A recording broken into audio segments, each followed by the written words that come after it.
Le troisième tome d'Amazing Spider-Man par Zeb Wells. Alors, les gens n'aiment pas. Je comprends pourquoi les gens n'aiment pas, mais moi j'adore. Très honnêtement, je trouve que c'est ce qu'il y a de plus intéressant de fait sur le personnage depuis très longtemps.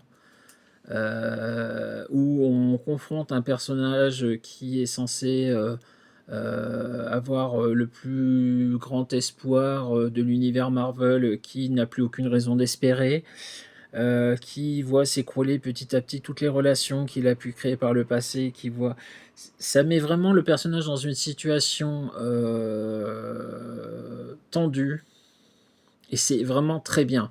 Encore une fois, il y a eu un passage un peu mou sur le run, c'était le crossover lié à Dark Web,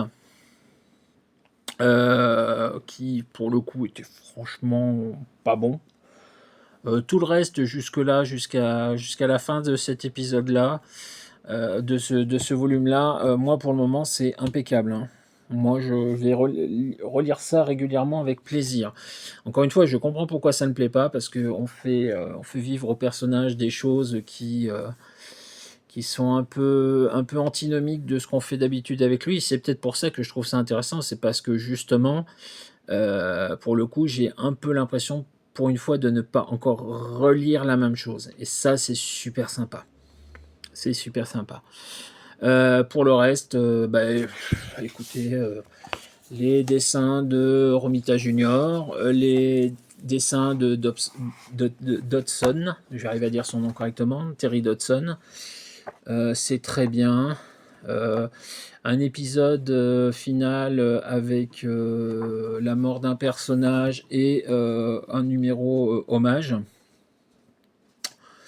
Moi, franchement, j'ai adoré.